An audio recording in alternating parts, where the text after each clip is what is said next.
सबको नमस्कार, good evening, good morning. आपका स्वागत है फार्माकोलॉजी लेक्चर सीरीज़ के सेकंड लेक्चर में।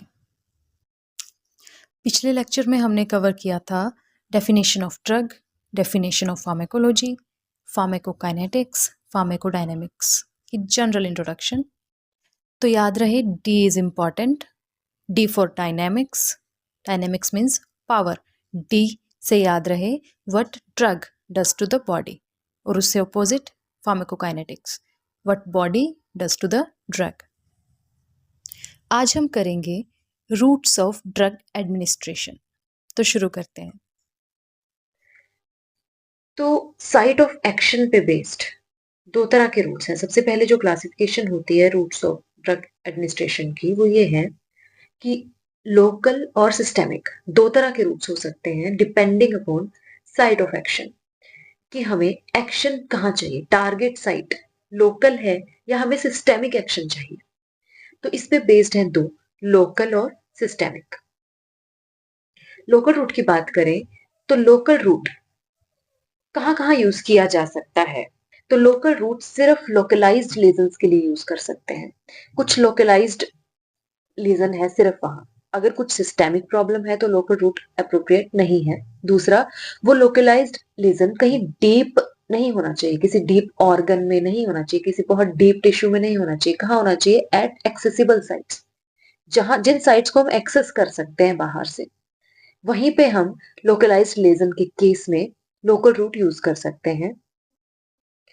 और दूसरा, हमारी जो ड्रग है वो भी ऐसी होनी चाहिए जिसका उस पर्टिकुलर साइट पे सिस्टेमिक एब्जॉर्प्शन या तो मिनिमल हो या बिल्कुल भी ना हो। सिस्टेमिक एब्जॉर्प्शन मतलब सिस्टम में, मतलब ब्लड स्ट्रीम में वो बहुत ज्यादा एब्जॉर्ब वहां से ना हो। क्योंकि अगर हम किसी ड्रग को किसी लोकल साइट पे एडमिनिस्टर करते हैं, लेकिन उस साइट पे वो ब्लड स्ट्रीम, उस साइट से वो ब्लड स्ट्रीम में अगर एब्जॉर्ब हो रही है, तो वो सिस्टेमिक रूट में आएगा। लोकल रूट का मतलब है कि ड्रग हमने जहां एडमिनिस्टर की है वो वहीं रहे। वो वहां कब रहेगी? जब सिस्टेमिक एब्जॉर्प्शन उसकी या तो बहुत कम होगी या बिल्कुल भी नहीं होगी। तो ये है कि लोकल रूट कहाँ यूज करेंगे। दूसरा, अब लोकल रूट के क्या एडवांटेजेस हैं। तो एडवांटेजेस ये हैं कि हमें इसके हेल्प से हायर कंसंट्रेशन मिल जाती है डिजायर्ड साइट पे। जहां हमें एक्शन चाहिए, जो टारगेट साइट है, वहां पे हाई कंसंट्रेशन मिल जाएगी ड्रग के, without exposing rest of the body, बाकी बॉडी को एक्सपोज किए बिना, जिसके जिसकी वजह से हमें सिस्टेमिक टॉक्सिसिटी या साइड इफेक्ट्स बहुत कम मिलेंगे। क्योंकि सिस्टम में तो ड्रग जा ही नहीं रही है, ब्लड स्ट्रीम में ड्रग नहीं जा रही है, वो कहाँ रह रही है? सिर्फ local action, local sorry site पे। तो इसलिए उसका एक्शन वही मिल रहा है। लोकल रूट हर जगह यूज नहीं किया जा सकता है, इसलिए दूसरा रूट ज्यादा कॉमनली यूज होता है, वो है सिस्टेमिक रूट। लेकिन उससे पहले हम एक बार सभी रूट्स के एक बार क्लासिफिकेशन देखते हैं, क्या क्या नाम है। ओके, तो लोकल रूट्स हमारे पास है तीन तरह के। तीन तरह के पहले सिर्फ नाम करेंगे। तो वो नाम है टॉपिकल रूट। जैसा कि नाम से ही लग रहा है, टॉपिकल, टॉप पे मतलब सरफेस पे, ड्रग को सरफेस पे अगर एडमिनिस्टर किया जाए तो उसको कहते हैं टॉपिकल रूट। और डीपर टिश्यू, डीपर टिश्यू मतलब थोड़े से डीप टिश्यूज को हम बाहर से एक्सेस कर सकते हैं नीडल और सिरिंज की हेल्प से, तो तब हम कहेंगे डीपर टिश्यू, लेकिन इसमें एक्शन लोकलाइज ही रहेगा। और आर्टेरियल सप्लाई, या फिर किसी आर्टरी में किसी ड्रग को हम एडमिनिस्टर करें और उसका एक्शन लोकल रहे। अब फिर से रिपीट कर रही हूँ कि कोई भी लोकल रूट हो, topical, deeper tissue, arterial supply, drug भी ऐसी होनी चाहिए जिस ड्रग का उस पर्टिकुलर साइट से सिस्टेमिक एब्जॉर्प्शन बहुत कम हो। दूसरे हैं सिस्टेमिक रूट्स। तो सिस्टेमिक रूट्स हैं, सबसे पहले है ओरल रूट, सबसे कॉमन रूट। उसके बाद है सबलिंगुअल, सबलिंगुअल जिसको बक्कल रूट भी कहते हैं। इसका मतलब है कि बक्कल कैविटी के म्यूकोजा से ड्रग एब्जॉर्ब होगी और सर्कुलेशन में जाएगी। अब वो टंग के नीचे कोई टैबलेट रख लें या फिर बक्कल कैविटी के म्यूकस मेम्ब्रेन पे कोई ऑइंटमेंट लगा दें, इस तरह से मतलब बक्कल कैविटी के म्यूकस मेम्ब्रेन से एब्जॉर्ब होके अगर ड्रग सिस्टम में जाती है तो वो है सबलिंगुअल रूट। इनहेलेशन, इनहेल करके उस ड्रग को कंज्यूम किया जाए और उसका वो सिस्टम में जाए तो वो है इनहेलेशन। नेजल, नेजल मतलब nasal mucous membrane, nasal mucosa से एब्जॉर्ब हो ड्रग तो वो है नेजल। रेक्टल, रेक्टम के म्यूकोसा से एब्जॉर्ब हो तो रेक्टल। क्यूटेनियस, स्किन से अगर एब्जॉर्ब हो तो क्यूटेनियस। और लास्ट है पेरेंट्रल। पेरेंट्रल देखिए दो शब्दों से बना है, पार और एंट्रल। तो पार का मतलब होता है बियॉन्ड और एंट्रल का मतलब होता है इंटेस्टाइन, मतलब बियॉन्ड इंटेस्टाइन। इसका मतलब इंटेस्टाइनल म्यूकोजा को यूज किए बिना अगर सिस्टेमिक सर्कुलेशन में ड्रग्स पहुंचाने हैं तो उसके लिए अ, कौन से रूट्स हैं? तो नॉर्मली कन्वेंशनली पेरेंट्रल रूट्स का मतलब होता है कि इंजेक्शन के थ्रू पहुंचाया जाए ड्रग। तो इसके अंदर आते हैं, अब कन्वेंशनली ऐसा माना जाता है क्योंकि ये पेरेंट्रल जो शब्द है उसका जो मीनिंग है उसकी वजह से। लेकिन इसमें आते हैं चार ड्रग्स, चार रूट सॉरी। सबसे पहला है सबक्यूटेनियस, दूसरा है इंट्रामस्कुलर, तीसरा है इंट्रावीनस और चौथा है इंट्राडर्मल। तो जैसा कि नाम से ही पता चल रहा है सबक्यूटेनियस का मतलब है कि सबक्यूटेनियस टिश्यू में ड्रग एडमिनिस्टर किया जाएगा।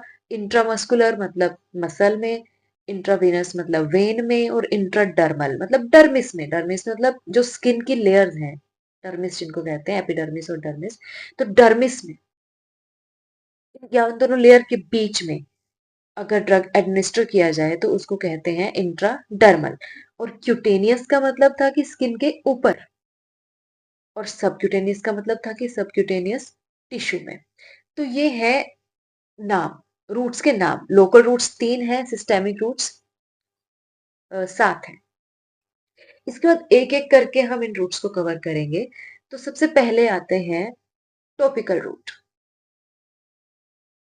टॉपिकल रूट जैसा कि मैंने पहले कहा इसका मतलब है ऑन सरफेस, मतलब ड्रग को सरफेस पे अप्लाई करना। अब सरफेस क्या क्या हो सकता है? स्किन भी है सरफेस और सरफेस है म्यूकस मेम्ब्रेन भी। तो ये याद रखें कि सिर्फ स्किन पे अप्लाई नहीं करना है। टॉपिकल का मतलब ये नहीं है कि सिर्फ स्किन पे अप्लाई करना है, म्यूकस मेम्ब्रेन पे भी अगर अप्लाई करते हैं तो वो भी टॉपिकल रूट में आता है। अब इसके एग्जाम्पल क्या है म्यूकस मेम्ब्रेन के? पहले स्किन के तो आपके पास बहुत से एग्जाम्पल्स हैं, जितने भी एंटीबायोटिक या एंटीमाइक्रोबियल ऑइंटमेंट्स हैं वो सब स्किन पे अप्लाई किए जाते हैं, तो वो टॉपिकल रूट के अंदर है। लेकिन म्यूकस मेम्ब्रेन का मतलब है nasal drops, eye drops, ear drops, vaginal tablets और रेक्टल सपोजिटरीज। मतलब रेक्टम, वेजाइना, आई, ईयर और नोज, इनके म्यूकस मेम्ब्रेन से अगर लोकल एक्शन के लिए ड्रग एब्जॉर्ब होती है, लोकली एब्जॉर्ब होती है, तो वो भी टॉपिकल रूट में आता है। ये याद रखें, सिर्फ ऐसा ना समझे कि स्किन पे लगाए जाने वाले ड्रग ही टॉपिकल रूट में आएंगे। और कभी कभी, और ये जो एग्जाम्पल मैंने लिए हैं कौन से, सुक्राल्फेट और वेंकोमाइसिन, ये तो ऐसे ड्रग्स हैं जो जीआईटी में यूज होते हैं लोकल एक्शन के लिए, क्योंकि ये ड्रग्स जीआईटी से सिस्टम में एब्जॉर्ब नहीं होते। मतलब जो इनका एक्शन हमें जीआईटी में ही चाहिए। जैसे सुक्राल्फेट, ये कैसा ड्रग है जो गैस्ट्रिक अल्सर्स को हील करने के काम आता है, तो इसका एक्शन हमें स्टमक पे ही चाहिए या ड्यूडेनम में ही चाहिए जहां पे अल्सर्स हैं। तो ये ड्रग वहां से एब्जॉर्ब नहीं होगा। अब याद याद करें कि लोकल रूट की एक कंडीशन थी कि ड्रग की सिस्टेमिक एब्जॉर्प्शन नहीं होनी चाहिए। तो ये वो ड्रग्स हैं जिनकी सिस्टेमिक एब्जॉर्प्शन बहुत कम होती है या नहीं होती है। तो इसलिए अगर इनको हम जीआईटी में एडमिनिस्टर करते हैं तो ये जीआईटी में ही रहते हैं और वहां पे ही अपना एक्शन करते हैं, क्योंकि हमें एक्शन चाहिए ही जीआईटी में।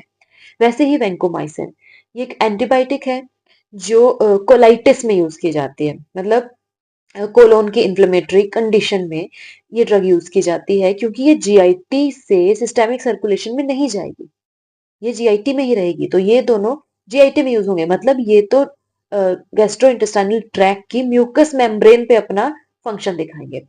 तो मतलब स्किन पे या म्यूकस मेम्ब्रेन पे जब भी ड्रग एडमिनिस्टर की जाए, अप्लाई की जाए, तो उसको कहते हैं टॉपिकल रूट। दूसरा है डीपर टिश्यू। डीपर टिश्यू मतलब कि जब भी हम बाहर से लोकल एक्शन के लिए नीडल या सिरिंज की हेल्प से थोड़ा सा डीप जाके, थोड़ा सा डीप टिश्यू में ड्रग को एडमिनिस्टर कर पाए, तो इसका एग्जाम्पल है इंट्रा आर्टिकुलर इंजेक्शन, जो जॉइंट्स में इंजेक्शन लगते हैं वो, और रेट्रोबल्बर इंजेक्शन, आई बोल के रेट्रो रेट्रो मतलब बिहाइंड, आई बोल के बिहाइंड जो इंजेक्शन दिया जाता है वो किस में आएगा, डीपर टिश्यू में। उसका एग्जांपल है हाइड्रोकोर्टिसोन एसीटेट। हाइड्रोकोर्टिसोन जो है एक स्टेरॉइड है, और स्टेरॉइड्स जो है वो बहुत ही पोटेंट एंटी इंफ्लेमेटरी ड्रग्स होते हैं। तो जॉइंट्स की इन्फ्लेमेटरी कंडीशन में या आईज के इन्फ्लेमेटरी कंडीशन में जब हमें स्टेरॉइड एडमिनिस्टर करना हो, तो उसके लिए ये रूट यूज किया जाता है, जिसको डीपर टिश्यू के अंडर हम पढ़ते हैं, क्योंकि ये स्किन पे तो हम अप्लाई नहीं कर रहे, ना ही म्यूकस मेम्ब्रेन पे अप्लाई कर रहे हैं, थोड़ा सा डीप जा रहे हैं जॉइंट पे या रेट्रोबल्बर एरिया में। तो क्योंकि हाइड्रोकोर्टिसोन स्टेरॉइड है, और स्टेरॉइड्स को सिस्टेमिकली लेना काफी टॉक्सिसिटी कर सकता है या साइड इफेक्ट्स कॉज करते हैं स्टेरॉइड्स, तो बहुत ही सेफ ड्रग्स नहीं है स्टेरॉइड्स। तो इसलिए हम सिस्टम में उनको एडमिनिस्टर करना अवॉइड करते हैं जब हमें एक्शन लोकल चाहिए हो, और जब साइट भी एक्सेसिबल हो। तीसरी है आर्टीरियल सप्लाई। आर्टीरियल सप्लाई मतलब जैसा नाम से ही लग रहा है कि किसी आर्टरी में ड्रग एडमिनिस्टर किया जाएगा। एग्जाम्पल है anti cancerous drugs in femoral और brachial artery in limb malignancy. मतलब लिम्ब में मैलिग्नेंसी है, हमें पूरी बॉडी में तो एक्शन चाहिए नहीं उस एंटी कैंसर ड्रग का। अगर एब्डोमेन में कोई मैलिग्नेंसी है या ट्रंक में है, तब तो हम यूज नहीं कर सकते। लेकिन अगर लिम्ब मैलिग्नेंसी है, तो अपर लिम्ब के लिए ब्रेकियल आर्टरी, लोअर लिम्ब के लिए फेमोरल आर्टरी यूज करके हम आर्टीरियल सप्लाई के थ्रू लोकल एक्शन पा सकते हैं एंटी कैंसर ड्रग्स का, क्योंकि एंटी कैंसर ड्रग्स भी बहुत ही टॉक्सिक ड्रग्स हैं। एंटी कैंसरस ड्रग्स भी सेफ ड्रग्स नहीं है। तो अगर हम उनको सिस्टम में एडमिनिस्टर करना अवॉइड कर सकते हैं, तो हम करने की कोशिश करते हैं, इसलिए हम लोकल एक्शन के लिए लोकल रूट आर्टीरियल सप्लाई को यूज करते हैं। तो ये थे 3 लोकल रूट जो थे टॉपिकल, डीपर टिश्यूज और आर्टीरियल सप्लाई विद एग्जांपल्स।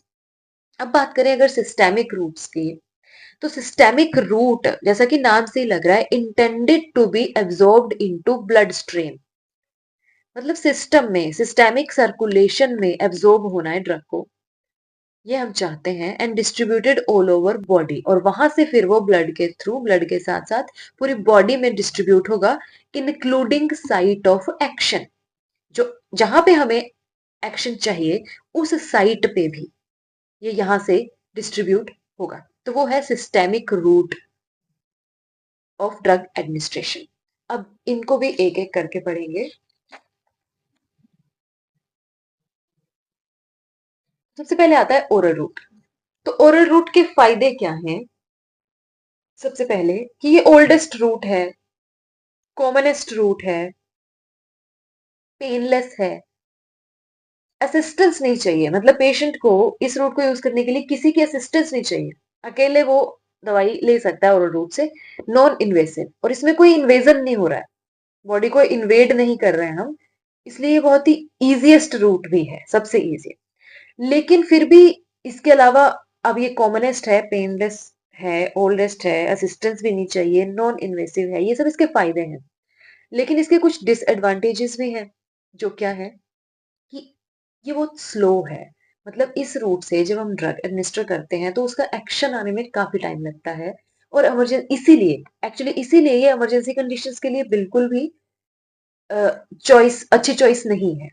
दूसरा, ओरल रूट से ड्रग्स नोशिया और वॉमिटिंग जैसे साइड इफेक्ट्स भी कॉज करते हैं कुछ ड्रग्स, और अनकॉन्शियस पेशेंट में या अनकोऑपरेटिव पेशेंट में या वॉमिटिंग के पेशेंट में ये रूट बिल्कुल भी अच्छी चॉइस नहीं है। जिन ड्रग्स का जीआईटी से एब्जॉर्प्शन नहीं होता, जैसे कि हम पहले भी बात कर चुके हैं, जैसे स्ट्रेप्टोमाइसिन, वैंकोमाइसिन, ये जो ड्रग्स हैं इनका जीआईटी से एब्जॉर्प्शन ही नहीं होता, तो ओरल रूट से तो फिर हम दे नहीं सकते सिस्टेमिक एक्शन के लिए। दूसरा, कुछ ऐसे ड्रग्स हैं जो डिस्ट्रॉयड बाय डाइजेस्टिव जूसेस, जिनको डाइजेस्टिव जूसेस डिस्ट्रॉय कर देते हैं। इसका एक एग्जांपल है इंसुलिन, जो हमारा हार्मोन है इंसुलिन, डायबिटीज मेलाइटिस में जो यूज किया जाता है, वो एक ऐसा एग्जाम्पल है ड्रग का जो डाइजेस्टिव जूसेस से डिस्ट्रॉय हो जाते हैं।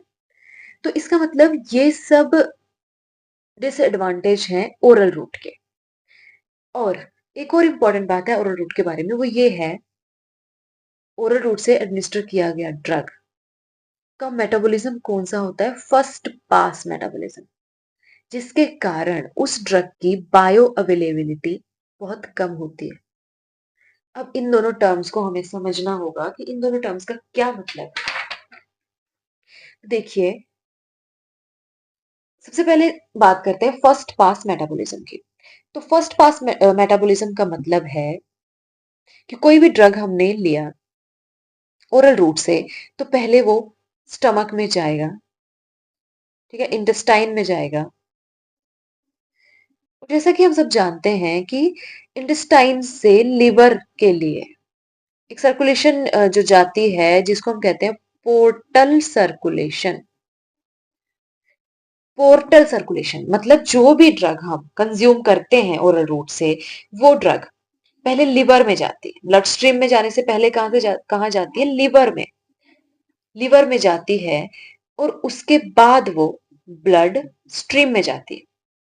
तो मतलब एब्जॉर्ब होने से पहले, सिस्टेमिक सर्कुलेशन में जाने से पहले वो ड्रग कहाँ जाती है, लिवर में। अब लिवर क्योंकि प्राइमरी साइट है किसके लिए, मेटाबॉलिज्म के लिए, तो वहां वो ड्रग एक्चुअली मेटाबोलाइज हो जाती है। मेटाबोलाइज होने का मतलब है कि उसके केमिकल स्ट्रक्चर में कुछ चेंज आ जाता है। जो केमिकल स्ट्रक्चर हमने एडमिनिस्टर किया था या जो भी केमिकली था वो ड्रग, अब वो नहीं रहता है, उसमें कुछ बायो ट्रांसफॉर्मेशन हो जाता है जिसको हम कहते हैं मेटाबॉलिज्म। उसके बाद इसका मतलब ड्रग का कुछ पार्ट, जितने हमने ड्रग दी थी, मतलब 100% में से कुछ परसेंटेज तो उसकी लिवर में मेटाबोलाइज हो जाती, जिसके कारण जितनी ड्रग हमने दी थी उतनी ड्रग 100% ब्लड स्ट्रीम में नहीं पहुंचती है। तो ये जो मेटाबॉलिज्म जिसकी हमने बात की उसको कहते हैं फर्स्ट पास मेटाबॉलिज्म। और जो भी ड्रग फर्स्ट पास मेटाबॉलिज्म ज्यादा जिस ड्रग का होता है, जो हाई फर्स्ट पास मेटाबॉलिज्म वाली ड्रग है, दूसरी बात हमने कही थी उसकी बायो अवेलेबिलिटी कम हो जाती है। बायो अवेलेबिलिटी क्या होती है, बायो अवेलेबिलिटी सिंपली क्या होती है कि ड्रग की जितनी डोज हमने दी, मान लो 100 mg हमने दी, तो उसमें से कितनी कितनी ब्लड स्ट्रीम तक पहुंची। तो अभी तो हमने डिस्कस किया कि ब्लड स्ट्रीम तक पहुंचने से पहले ही ड्रग का कुछ पार्ट तो मेटाबोलाइज हो जाता है। तो इसका मतलब 100% तो ब्लड स्ट्रीम में नहीं पहुंची, हमेशा 100% से कम ही पहुंचेगी। तो इसका मतलब ये है कि बायो अवेलेबिलिटी कम हो गई। तो ये इन दोनों टर्म्स का मतलब है, ये इंपॉर्टेंट टर्म्स है। फर्स्ट पार्ट पास मेटाबॉलिज्म का मतलब है कि लिवर के थ्रू ड्रग का जाना, सिस्टेमिक सर्कुलेशन में जाने का रास्ता कहां से गुजरेगा, लिवर से, जिसके कारण ड्रग की बायो अवेलेबिलिटी कम हो जाएगी। तो ये भी एक डिसएडवांटेज है ओरल रूट का। अगला रूट है रेक्टल, सॉरी सबलिंगुअल। तो सबलिंगुअल रूट जैसे कि हमने बात की थी, बक्कल रूट भी इसको कहते हैं, बक्कल कैविटी के म्यूकोजा से एब्जॉर्ब होना है ड्रग ने सिस्टेमिक सर्कुलेशन में, उसको हम कहते हैं सबलिंगुअल रूट। तो इसके लिए सबसे पहले ड्रग कैसी होनी चाहिए, पहली बात लिपिड सोल्यूबल हो, दूसरा नॉन इरिटेटिंग हो, क्योंकि जो म्यूकोजा है बहुत सेंसिटिव होती है। तो ड्रग बिल्कुल इरिटेटिंग ना हो और ड्रग लिपिड सोल्यूबल भी हो। अब जैसा कि हम जानते हैं कि हमारे जो सेल मेम्ब्रेन्स हैं, उनका जो सेल मेम्ब्रेन जो है हमारे, वो बाइलिपिड लेयर है एक्चुअल में। तो लिपिड सोल्यूबल जो भी सब्सटेंसेस हैं वो ज्यादा इजीली उसको क्रॉस कर सकते हैं, वाटर सोल्यूबल सब्सटेंसेस उसको इजीली क्रॉस नहीं कर सकते हैं। इसलिए अगर हम चाहते हैं कि म्यूकस मेम्ब्रेन से डायरेक्टली एब्जॉर्ब होके वो सिस्टम में जाए, तो उस ड्रग का लिपिड सोल्यूबल होना जरूरी है और वो दूसरा इरिटेटिंग ना हो, ताकि वो म्यूकस मेम्ब्रेन को ही इरिटेट ना करे, इसलिए। और सबलिंगुअल जो रूट है, ऐसा देखा गया है कि उसमें एब्जॉर्प्शन हमेशा बहुत रैपिड रहती है। तो इमरजेंसी के केस में कभी कभी हम इस रूट को यूज करते हैं, ओरल रूट, क्योंकि स्लो रूट है और रैपिड एब्जॉर्प्शन, जैसे वर्टिगो के केस में अगर किसी को इंस्टेंट एक्शन चाहिए, इंस्टेंट इफेक्ट चाहिए, तो सबलिंगुअल रूट भी एक चॉइस है। लेकिन ये सब ड्रग्स में तो यूज हो नहीं सकता। जिन ड्रग्स की एब्जॉर्प्शन बक्कल कैविटी से हो रही है, उन ड्रग्स के केस में हम इस रूट को यूज कर सकते हैं, क्योंकि ये रैपिड एब्जॉर्प्शन इस रूट से है। दूसरा फायदा इसका ये है कि लिवर बाईपास हो जाता है। लिवर बाईपास हो जाता है मतलब फिर इसका मतलब बायो अवेलेबिलिटी भी ज्यादा होगी इसकी ओरल रूट से। तो लिवर बाईपास हो जाता है मतलब इससे हमें फर्स्ट पास मेटाबॉलिज्म से नहीं गुजरना पड़ता है, जिसके कारण ड्रग की जो डोज है, जितनी आपने दी है उतना ही आपको इफेक्ट भी आएगा। इसका एग्जाम्पल है नाइट्रोग्लिसरीन। नाइट्रोग्लिसरीन जो है वो एंटी एंजाइनल ड्रग है। एंजाइनल पेन में नाइट्रोग्लिसरीन यूज की जाती है। तो जैसे मैंने पहले कहा था कि इमरजेंसी कंडीशंस में भी हम इसको यूज करते हैं, क्योंकि एब्जॉर्प्शन कैसी है, रैपिड। तो एंजाइनल पेन से इंस्टेंटली रिलीफ पाने के लिए जो ड्रग यूज की जाती है नाइट्रोग्लिसरीन, उसका यूज सबलिंगुअली किया जाता है। उसका आता है रेक्टल। जो रेक्टल रूट है, रेक्टल रूट का फायदा क्या है? सबसे पहले तो रेक्टल रूट का फायदा ये है कि रेक्टल रूट के थ्रू थोड़ी सी इरिटेंट भी हो ड्रग और अनप्लीजेंट हो तो दी जा सकती है। इरिटेंट, माइल्ड इरिटेंट, बहुत इरिटेंट नहीं, माइल्ड इरिटेंट ड्रग और अनप्लीजेंट ड्रग दी जा सकती है। और दूसरी बात, अनकॉन्शियस पेशेंट में और वॉमिटिंग पेशेंट में भी इस रूट को हम यूज कर सकते हैं। लेकिन ये बहुत ही एम्बेरसिंग रूट है, तो बहुत कॉमनली यूज नहीं होता है सिस्टेमिक सर्कुलेशन के लिए। अगर एक्टर रूट यूज होता भी है तो लोकल एक्शन के लिए यूज होता है, जैसे कि हमने पढ़ा ही था टॉपिकल रूट में। इसके एग्जाम्पल्स हैं जो देखो, हम एग्जाम्पल मैं सिर्फ उन रूट्स के बताऊंगी जो बहुत कॉमन नहीं है, क्योंकि जो बहुत कॉमन रूट्स हैं उनमें एग्जाम्पल्स की जरूरत नहीं है। जैसे ओरल रूट, तो ओरल रूट के एग्जाम्पल्स बताने की मुझे कोई जरूरत नहीं, क्योंकि पचासों ड्रग्स हैं जिनमें ओरल रूट यूज होता है। लेकिन रेक्टल में अगर हम देखें रूट में, तो हम एग्जाम्पल देखते हैं। तो डाइजपाम सोल्यूशन और पीसीएन सपोजिट्री। डाइजपाम जो है एक सिडेटिव ड्रग है, उसका सोल्यूशन या पीसीएम की सपोजिटरी, ये रेक्टम से सिस्टम में काफी अच्छे एब्जॉर्ब होते हैं। लेकिन एडल्ट्स में ये कॉमन नहीं है। एडल्ट्स में ये नहीं होता है। किन में होता है ये? पीडियाट्रिक्स में। चिल्ड्रंस में ऐसा देखा गया है कि डाइजपाम सॉल्यूशन और पीसीएम सपोजिटरी के लिए रेक्टल रूट एक अच्छा रूट है इन चिल्ड्रन, ये याद रखें।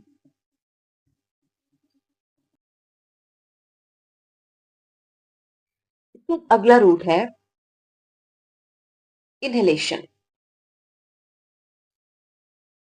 तो इनहेलेशन रूट, जैसे कि पता ही है हमें कि इनहेल करके ड्रग को उसका उसको सिस्टम में भेजना, वो है इनहेलेशन रूट।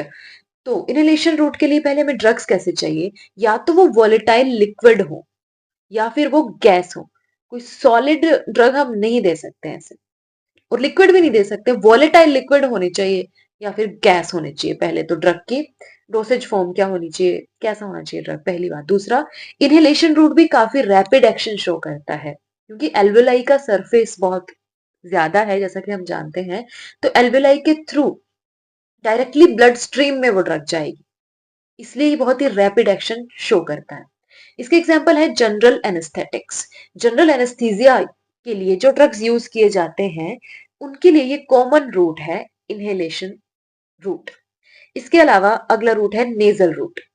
नेजल रूट के फायदे क्या है? पहले तो नेजल रूट से लीवर तो बाईपास होता ही है, लेकिन डाइजेस्टिव जूसेस भी बाईपास हो जाते हैं। इसका मतलब ऐसे अगर कोई ड्रग्स हैं जिनको डाइजेस्टिव जूसेस डिस्ट्रॉय कर देते हैं, तो उन केसेस में नेजल रूट यूज किया जा सकता है। लेकिन नेजल रूट भी बहुत कॉमन रूट नहीं है। नेजल म्यूकोजा से भी बहुत ज्यादा ड्रग्स एब्जॉर्ब नहीं होते हैं। सिर्फ दो एग्जांपल्स हैं हमारे पास अभी, और इसके अलावा और कोई एग्जांपल्स हैं भी नहीं।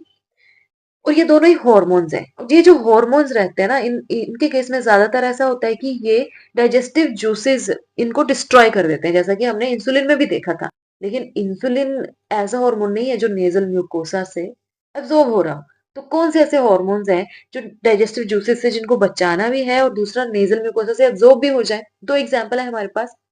गोनाडोट्रोफिन रिलीजिंग हार्मोन एगोनिस्ट और डेस्मोप्रेसिन। तो गोनाडोट्रोफिन रिलीजिंग हार्मोन का एगोनिस्ट, एगोनिस्ट का मतलब होता है कि एक ऐसा केमिकल सब्सटेंस जो नेचुरल तो ना हो लेकिन गोनाडोट्रोफिन रिलीजिंग हार्मोन जैसा ही बिल्कुल काम करे। जिस रिसेप्टर पे ये हार्मोन लगता है उसी रिसेप्टर पे लगे और उस रिसेप्टर पे लगने के बाद ये हार्मोन जो भी काम करता है वो काम ये करे, वो है एगोनिस्ट। और दूसरा है, बाकी एगोनिस्ट और एंटागोनिस्ट ये हम बाद में कवर करेंगे फार्मेको डायनेमिक्स की क्लासेस में। तो दूसरा है डेस्मोप्रेसिन जो कि वैसोप्रेसिन का ही एक तरह से सिंथेटिक फॉर्म है। तो ये दोनों ड्रग्स हैं जो नेजल रूट से दिए जा सकते हैं सिस्टेमिक रूट के अंदर। अगला है क्यूटेनियस रूट, जैसा कि नाम से ही पता चल रहा है क्यूटेनियस रूट मतलब स्किन के थ्रू। तो स्किन के ऊपर लगाया जाएगा इस ड्रग को। और ये क्यूटेनियस रूट के लिए जैसे जो इस्तेमाल किए जाते हैं ड्रग्स वो ज्यादातर एडहेसिव पैचेस के रूप में यूज किए जाते हैं, जैसे कि निकोटिन, निकोटिन पैच जो लगाया जाता है डी एडिक्शन के केस में। तो उसमें वो कैसे काम करता है? पहली बात, जो भी ड्रग है वो हाईली लिपिड सोल्यूबल होना चाहिए अगेन, क्योंकि हर चीज स्किन के थ्रू सिस्टम में नहीं चली जाएगी।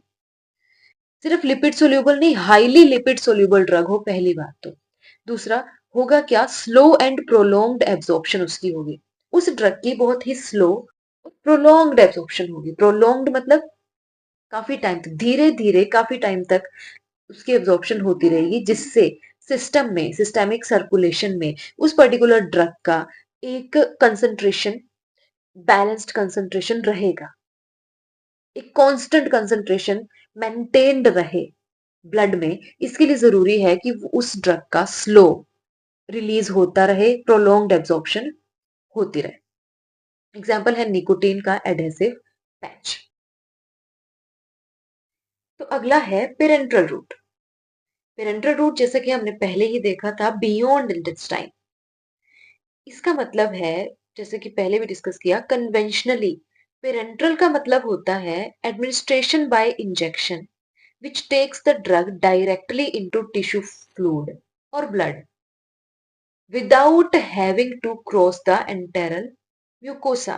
मतलब इंटेरल इंटेस्टाइनल म्यूकोसा या जीआईटी के म्यूकोसा को क्रॉस ना करना पड़े और जो भी ड्रग है वो डायरेक्टली टिश्यू फ्लूइड में या ब्लड में चला जाए। तो उसको कहते हैं पेरेंटल रूट्स रूट। इससे क्या होता है, ओरल रूट्स के जो भी लिमिटेशंस थे उनको कवर कर लेता है ये। जैसे ओरल रूट स्लो था तो ये बहुत ही फास्टर रूट है। ओरल रूट से गैस्ट्रिक इरिटेशन या वॉमिटिंग, नोशिया और वॉमिटिंग हो, हो रहे थे, ऐसा हम देख रहे थे, लेकिन इस रूट में ऐसा नहीं होगा।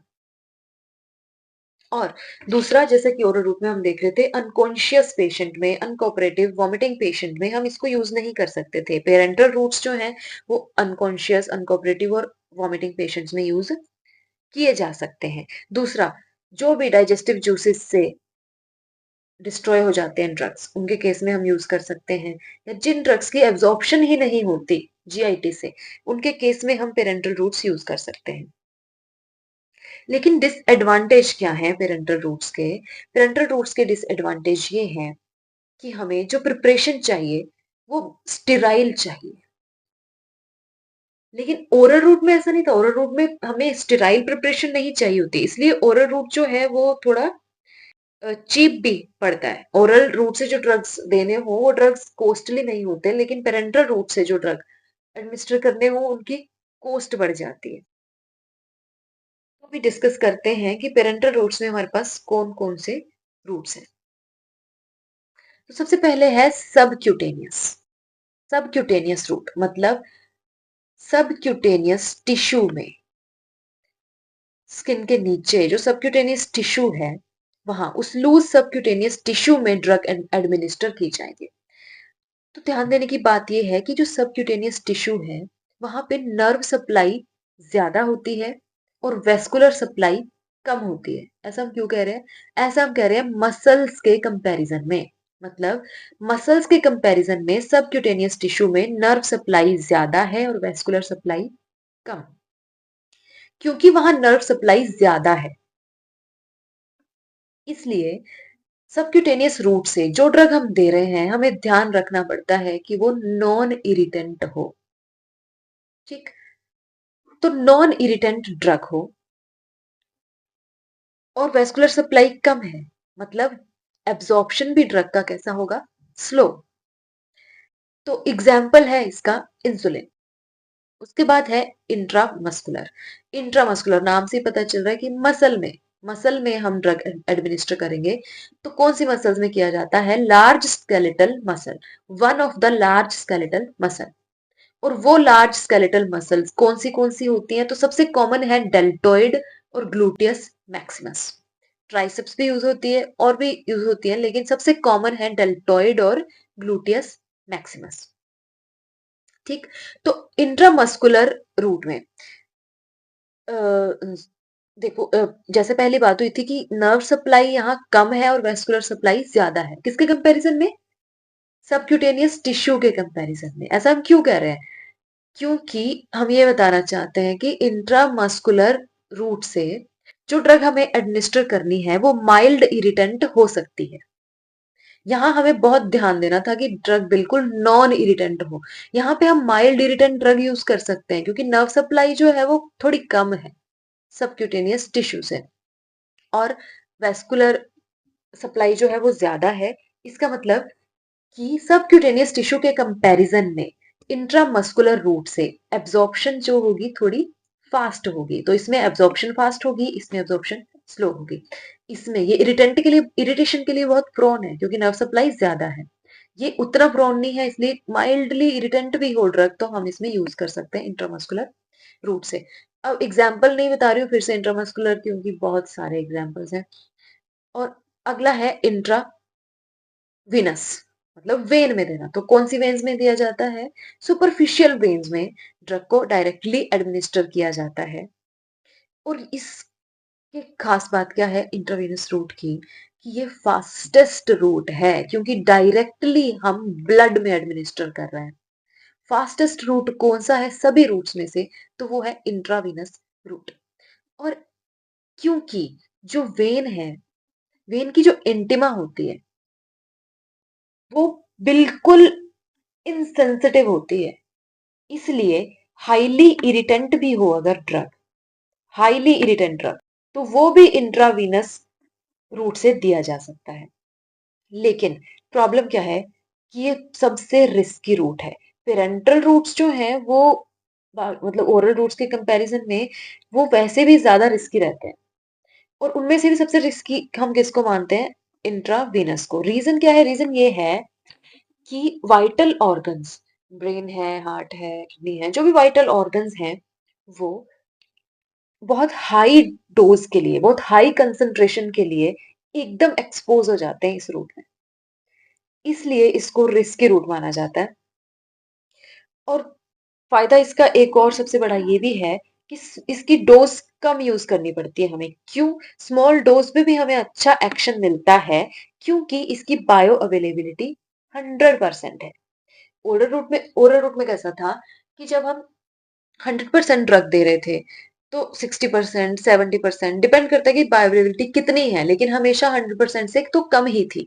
सिर्फ उतना ही परसेंटेज उस ड्रग का अवेलेबल था एक्शन के लिए, क्योंकि उतना ही परसेंटेज उसका पहुंच रहा था ब्लड स्ट्रीम में।